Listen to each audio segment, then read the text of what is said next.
Bonjour à tous et bienvenue à ce premier cours en ligne sur les débits environnementaux. Ce cours a été originellement conçu en anglais par le professeur McLean de IHE Delft aux Pays-Bas. Vous pouvez voir une photo de lui sur l'image affichée sur votre écran, prise au Costa Rica, où il participait à un programme d'insertion des débits environnementaux dans la gestion intégrée des ressources en eau de ce pays. La version française de ce cours a été traduite par le Dr Belfry Djikwesi de l'Institut national de l'eau au Bénin.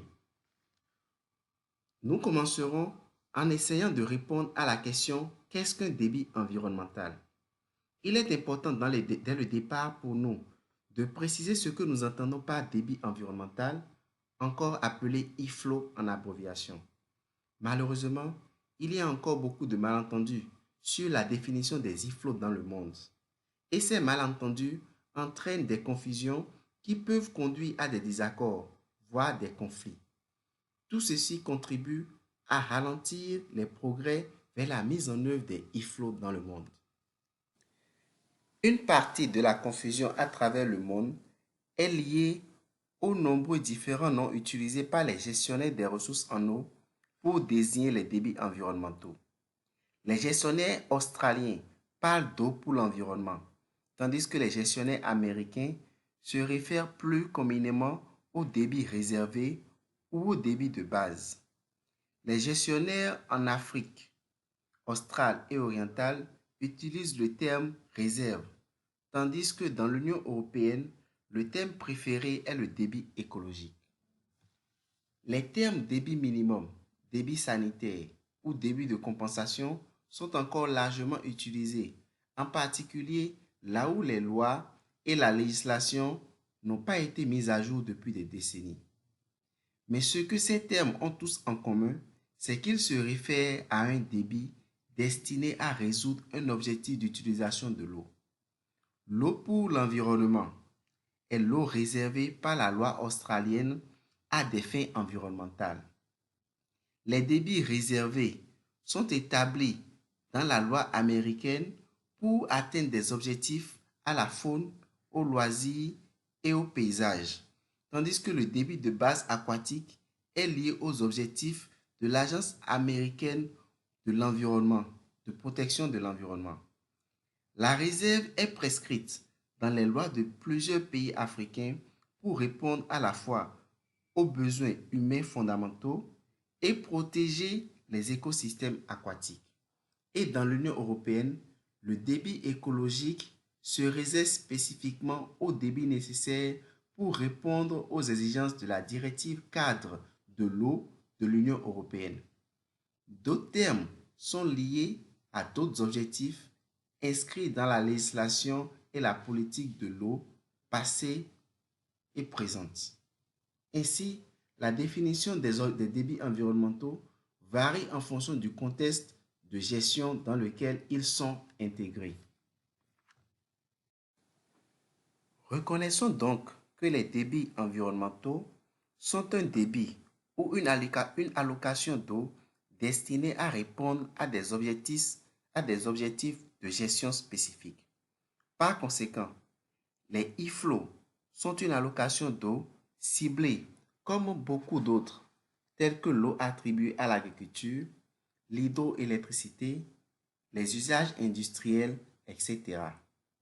Comme vous le savez peut-être, ou comme vous pouvez l'imaginer, les ingénieurs agricoles, civils ou industriels sont en mesure d'estimer avec précision les besoins en eau pour leur secteur en fonction de l'évolution de la demande.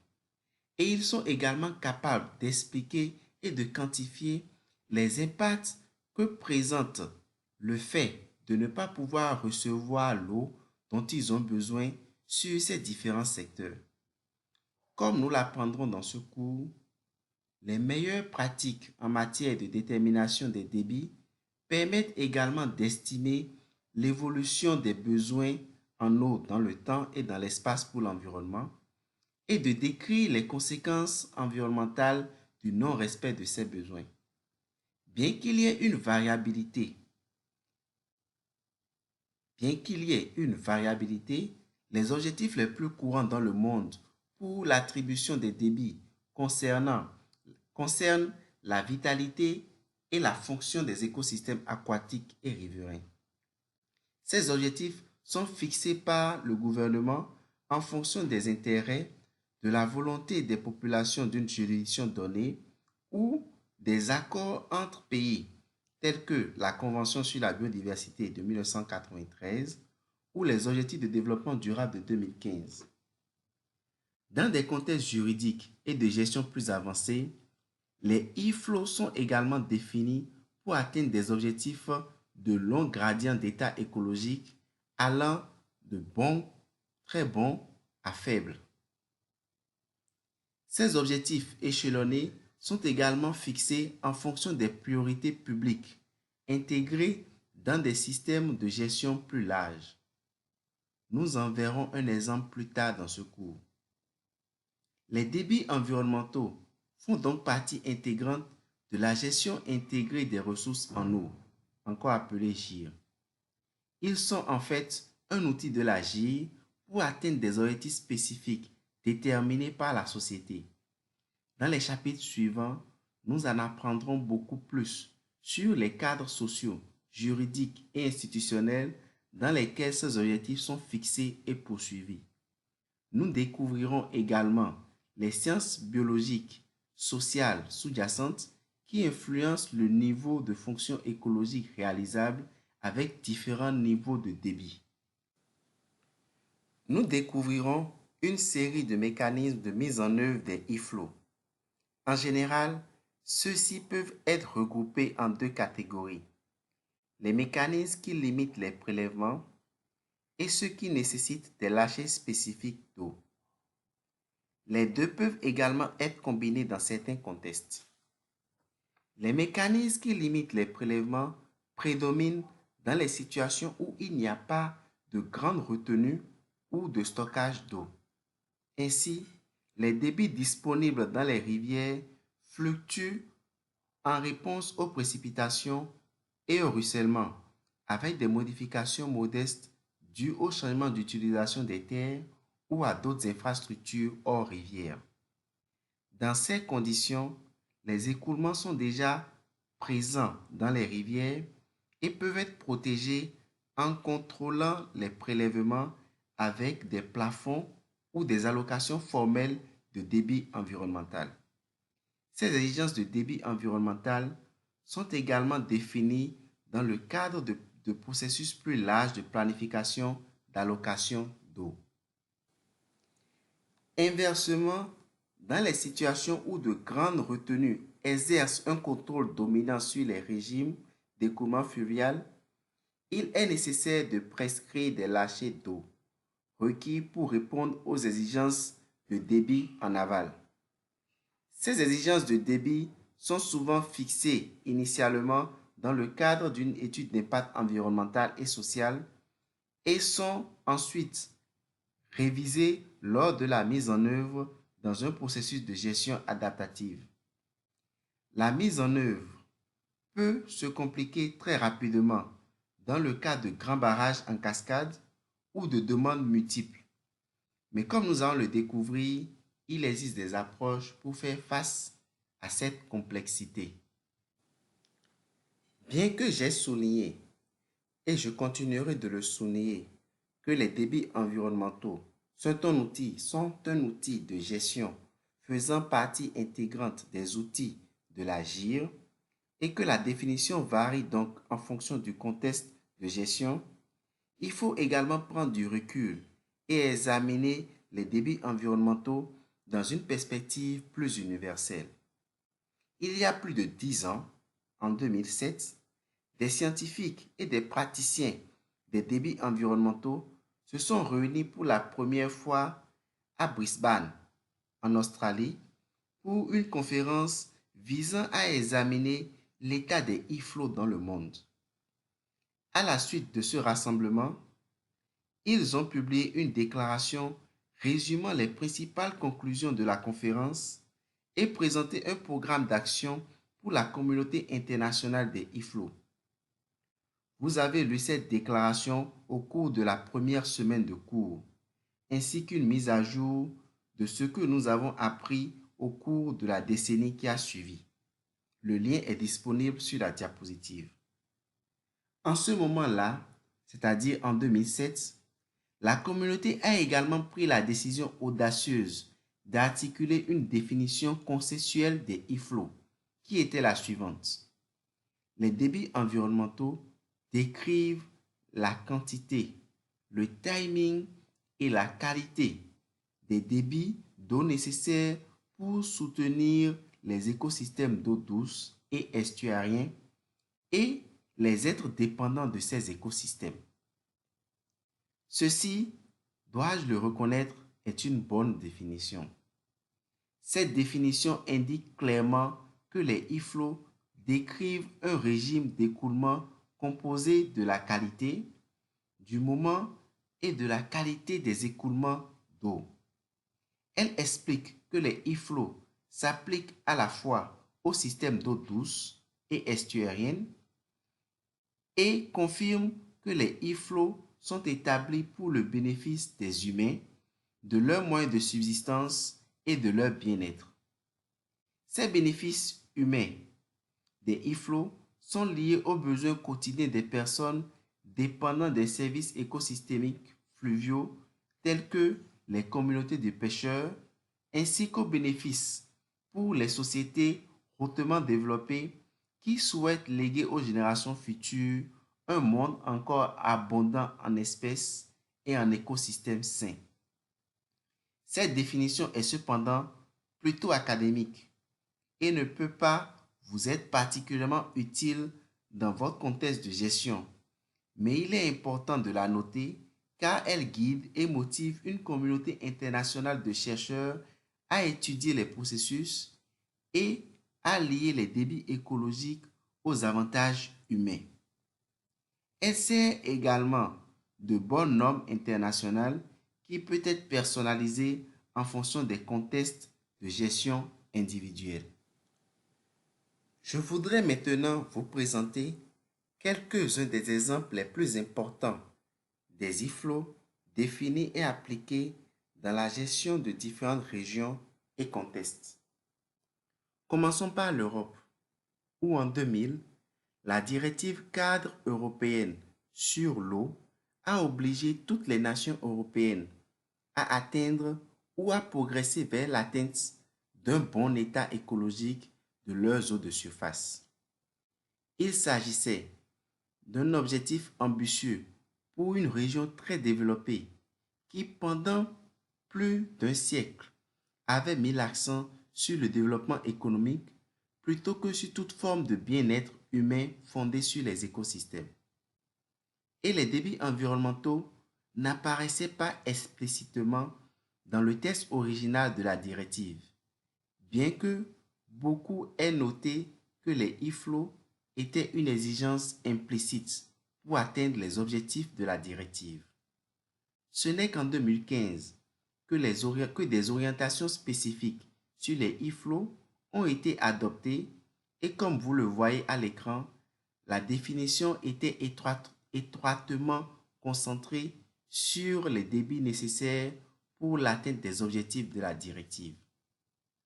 Les écoulements écologiques sont définis comme un régime hydrologique compatible avec la réalisation des objectifs environnementaux dans le cadre de la directive cadre européenne DCE sur l'eau dans les eaux de surface naturelles comme mentionné à l'article 4 du paragraphe 1. J'ai également inclus le test de cet article où nous voyons que les objectifs environnementaux des e-flows sont 1. Prévenir la détérioration de l'état écologique. 2. Permettre d'atteindre un bon état écologique et le cas échéant. 3. Se conformer potentiellement aux objectifs de statut plus élevés pour répondre aux besoins des habitats ou des espèces protégées. La définition que nous venons de voir fait référence à l'état écologique des eaux de surface qui, dans la DCE, peut varier de très bon à mauvais. Le statut de toutes les eaux de surface doit être déterminé dans l'Union européenne. Si l'État est jugé moyen ou inférieur, des mesures ou des actions, y compris les IFLO, doivent être mises en œuvre pour élever l'État à tout au moins au niveau bon. J'espère que vous avez noté que les orientations de l'Union européenne utilisent le terme débit écologique. Ceci est intentionnel car les débits dans ce contexte sont destinés à être appliqués strictement pour répondre aux objectifs liés à l'état écologique. Par exemple, à la page 5 du document d'orientation, on peut lire ce qui suit. Pour être cohérent avec les objectifs environnementaux du paragraphe 1 de l'article 4, la définition des IFLO doit être le résultat d'un processus technique ou scientifique sans considération des impacts socio-économiques associés. Ce n'est pas que l'Union européenne ignore les effets socio-économiques potentiels des débits environnementaux.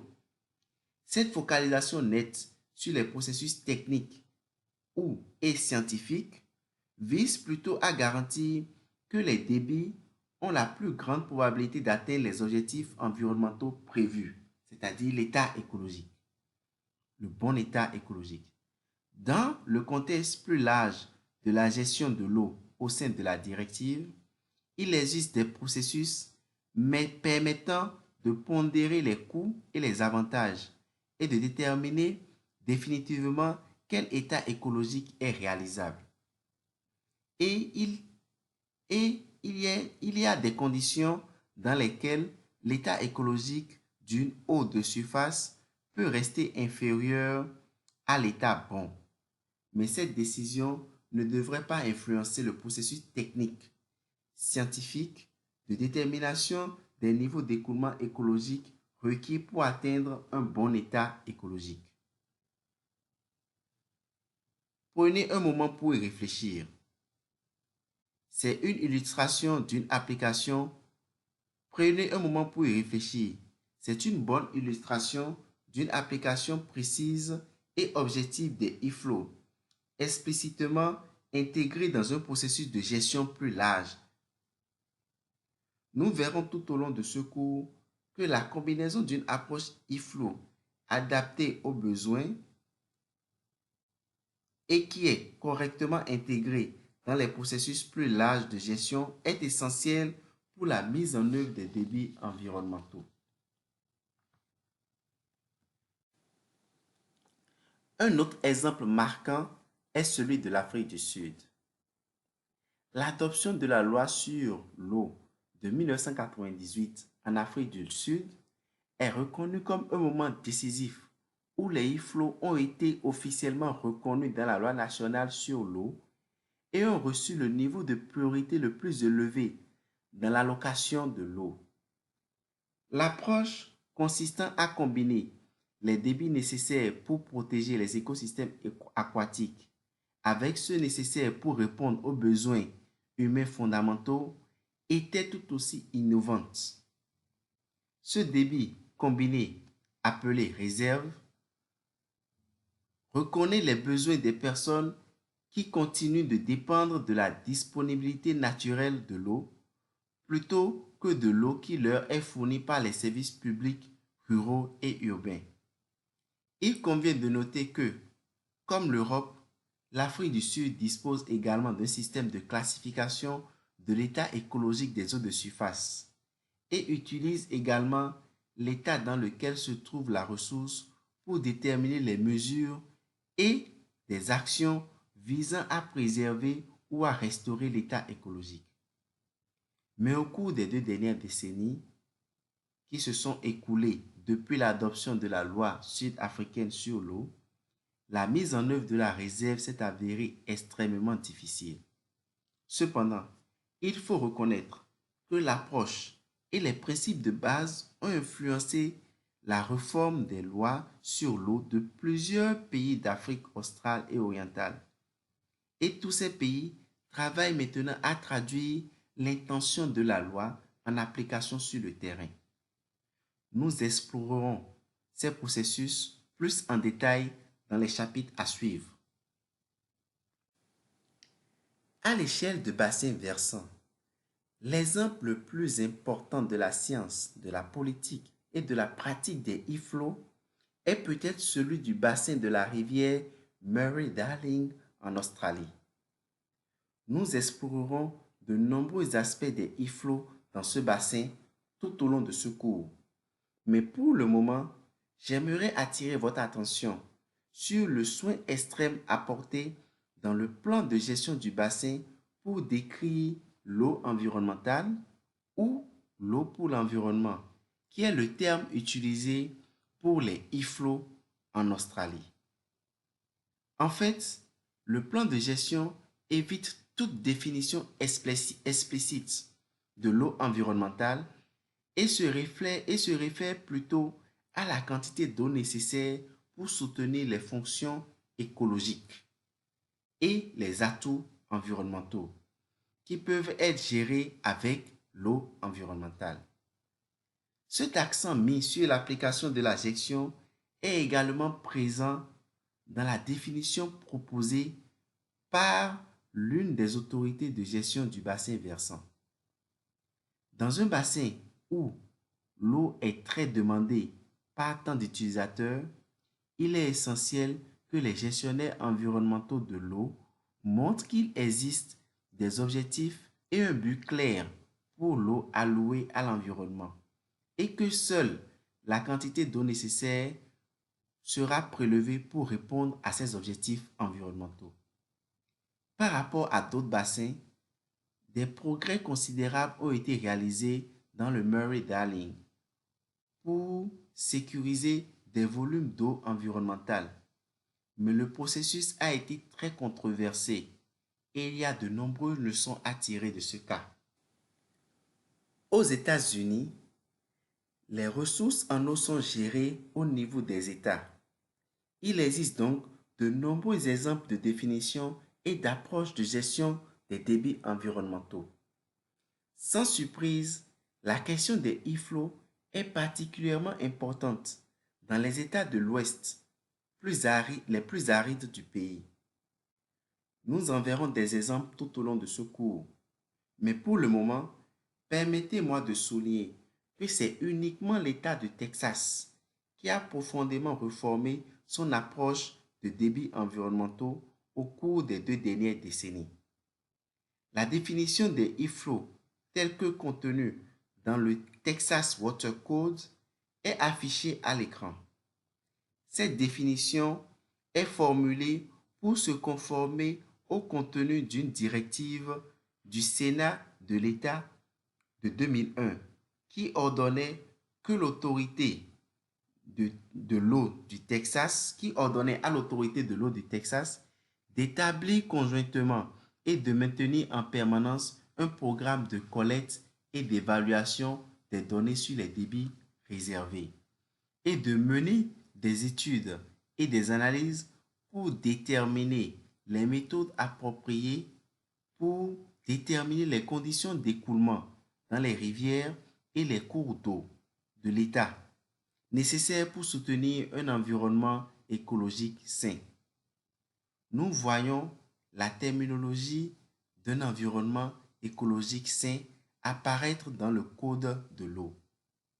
Notez également l'utilisation de l'expression une planification des quantités de débit qui implique des niveaux de débit gérés par l'homme plutôt qu'une variabilité naturelle du débit. Il s'agit d'une définition et d'une approche destinée à être appliquée dans un système hautement réglementé. Comme dernier exemple dans cette partie du cours, permettez-moi de partager une approche très différente des e-flows qui apparaît dans certains pays avec une vision culturelle ou religieuse particulièrement forte des fleuves et de la terre. En Nouvelle-Zélande et en Inde, les rivières individuellement ont reçu le même statut qu'une personne, ce qui signifie qu'elles ont également les mêmes droits juridiques, y compris le droit de l'eau. En Bolivie et en Équateur, les constitutions nationales reconnaissent explicitement les droits de la nature, la terre-mère. Des exceptions de la constitution équatorienne sont à l'écran, notamment l'article 111 qui reconnaît les droits de la nature et l'article 411 qui mentionne spécifiquement les débits écologiques. Ces références dans la Constitution semblent accorder un statut puissant à la nature et un moyen de subvenir à ses besoins en eau. Mais ce statut ne tient pas à travers les textes intégrales de la Constitution ou les règlements associés pour sa mise en œuvre. Ailleurs dans cette même Constitution, les débits écologiques se voient attribuer la troisième priorité dans l'allocation de l'eau, après l'eau domestique et l'irrigation. Et séparément, le ministère de l'Environnement a établi une exigence de débits environnementaux, soit à l'est de 10% du débit moyen dans les projets de développement d'eau. Nous apprendrons bientôt que les débits persistants à 10% de la moyenne sont insuffisants pour maintenir les écosystèmes fluviaux sains. Il faut croire que la terre-mère ne serait pas contente. Espérons donc qu'avec le temps, il y aura un meilleur alignement des objectifs et des aspirations de haut niveau avec la mise en œuvre au niveau du sol et l'intégration dans la gestion des ressources en eau.